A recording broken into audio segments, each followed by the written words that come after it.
मोडिएर हामी चिप्लेढुङ्गातर्फ लाग्यौँ। अब यहाँबाट हामी लामाचौर हुँदै लामाचौरबाट फर्केर हामी चितवन फर्किँदैछौँ। अब हामी यताबाट हामी नदीपुर हुँदै पिएन क्याम्पस हुँदै बगर लामाचौर हुँदै माथि ट्राउड माछा खाने ठाउँ खोज्दै जाँदैछौँ। सुमनजी माछाको एकदमै पारखी, मलाई अब पोखरा आएर माछा नखाएर त के सुख पाइएला र भन्ने भयो। त्यसपछि हामी लाग्यो है साथी हो। यो ठाउँमा कति गजलको क्यासेट किन्ने ठाउँ हो यो, के श्रीकृष्ण हल हो के भन्ने। ल हामी पालिके चोकबाट अगाडि बढ्यौँ, माथि जाँदैछौँ। अब नदीपुर चोक यहीँबाट देखिरहेछ माथि, तपाईँ देख्न सक्नुहुन्छ। यो म जुम गरेर ताने। ल नदीपुर चोकमा हामी आइपुग्यौँ। भइरहेछ।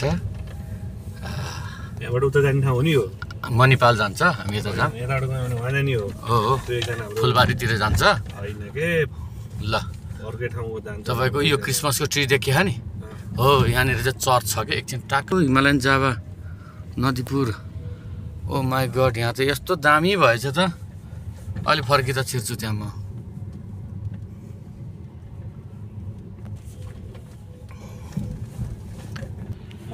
ल हामी आयौँ।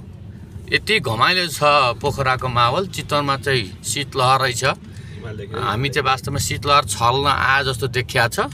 ऊ माथि हेर्नुहोस् त, हिमाल देखिसक्यो। अब के गर्ने, पोखरामा एउटा घडेरी किनौँ कि भनेर सुमनजी कुरा गर्दै हुनुहुन्छ।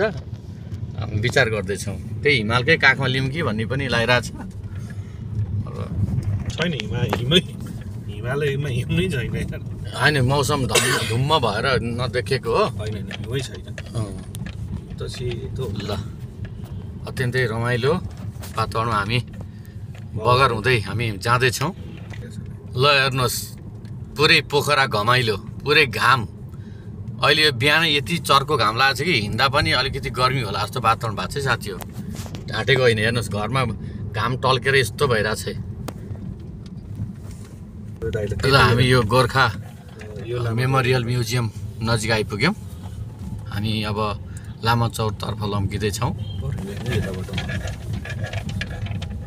ल अनि यो कसको गीत हो भनेर हिमाल झललल हिउँले, सुमनजीको ज्यान बन्यो घिउले।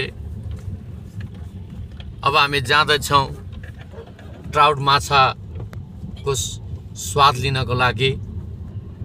पोखरा आउँदा तपाईँहरू पनि आउनुहोस्, यो बाटो जानुहोस्। बजार आउँछ एउटा, किन्दा अर्को उपहार आउँछ। बाबु त्रिपाठीको गजलको शेरलाई सम्झेँ मैले यति बेला।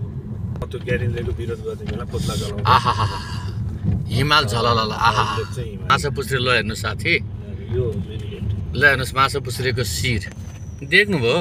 ल हेर्नुहोस्, देख्नुभयो? आहा यो घरले छिगु टक्क टल्किँदैछ। ल अब यो थाहा नै हुँदैन यो चोकमा कसलाई सोध्ने म चाहिँ। लामाचौर चोक हामी आयौँ। अब यहाँबाट हामी जान्छौँ सिधै ल एकता बुक्स डिस्ट्रिब्युट्स हामी आइपुग्यौँ। अब हामी यहाँबाट सिधै लगभग 11-12 किलोमिटर अगाडि बढे पछाडि हामी ट्राउड माछा खाने ठाउँमा पुग्छौँ। आहा ल हेर्नुहोस्, आहा माछा पुछ्रे कति राम्रो, कति राम्रो। हिउँ चाहिँ परेकै छैन त, पर्छ त। ट्राउड माछा खानलाई उकालो उक्लिनै पर्छ, उक्लिनै पर्छ। ल आहा ल हेर्नुहोस् कति राम्रो। ल हेर्नुहोस् हामी ट्राउड माछा खान जानेर हामीलाई सजिलो होस् भनेर यसरी ट्याक्क लेखिदिएका छन्। हामी जाँदैछौँ है त। यो कति राम्रो सुन्दर गाउँ, ट्राउड माछा खाने गाउँ होला सायद यो। हिमाल पनि झलल्ल आएको छ। कस्तो राम्रो हेर्नुहोस् त हिमाल। चितवनमा तपाईँको शीतलहर छ, यहाँ तपाईँको यति राम्रो छ। सुमनजी मतिर फर्किनै मन गर्नु भएन, उता हिमाल हेरेर उहाँले गजलका शेरहरू सोच्दै हुनुहुन्छ है। कस्तो राम्रो पोखरा वास्तवमा सुन्दर छ।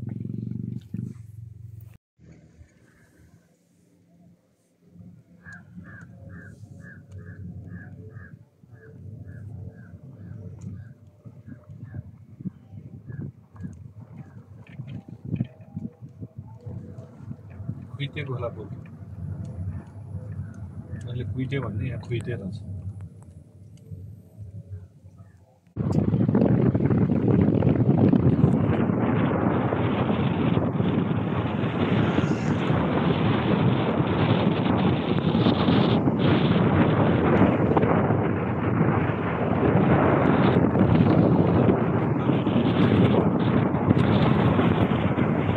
हिमालै छ हिमै छैन हिमालमा ल के छ है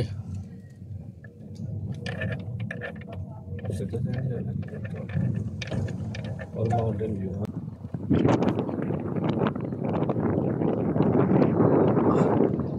हेरा नहेरा सृष्टिको सुन्दरता यसलाई बनाउने प्रभुको महानता धनी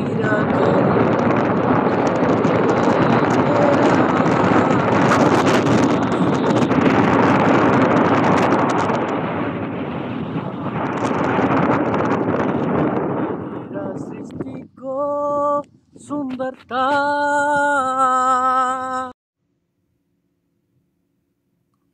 घुमाउनु नचल्नु यसो म पछि म्युट गरौँला पछि गजलको लागि त यो त बवाल हुन्छ त मान्छे हेरेर आनन्दित हुन् न ल हामी अब ट्राउट माछा खानको लागि हामी गण्डकी ट्राउट फार्मतर्फ हामी जाँदैछौँ यो अत्यन्तै सुन्दर ठाउँ पोखराबाट झन्डै 15 देखि 18 किलोमिटरको डिस्टेन्स रहेछ हामीलाई भन्दा चाहिँ साथीहरूले 7-8 किलोमिटर भन्थ्यो तर लामो चौरबाटै 12 किलोमिटर रहेछ ओ उता परपट्टि देखेछ सायद त्यही हुनुपर्छ हामी जाँदैछौँ है त ल गण्डकी रेनबो ट्राउट फार्म हामी प्रवेश गर्दैछौँ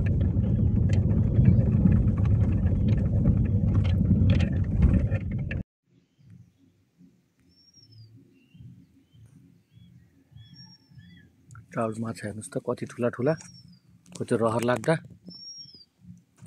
लाग्दा माछाहरू हट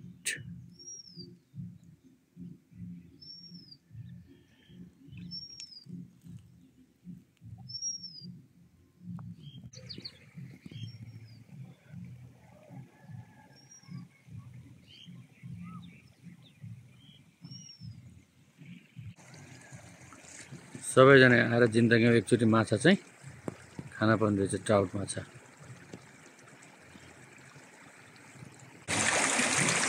माछा यहीँ छन्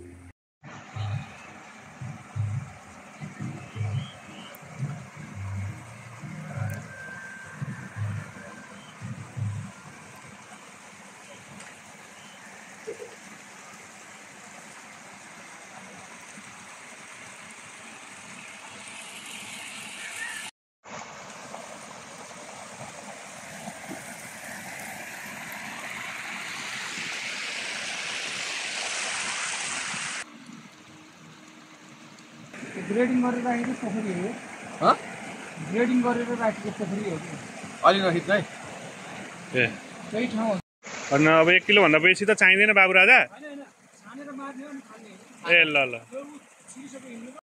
ल साथीहरू अघि समातेको ट्राउट माछा यसरी फ्राई भएर आएको छ यो अत्यन्तै हेर्दै स्वादिष्ट जस्तो छ हामी अब यो लिन गइरहेका छौँ खानालाई चाहिँ भन्नु त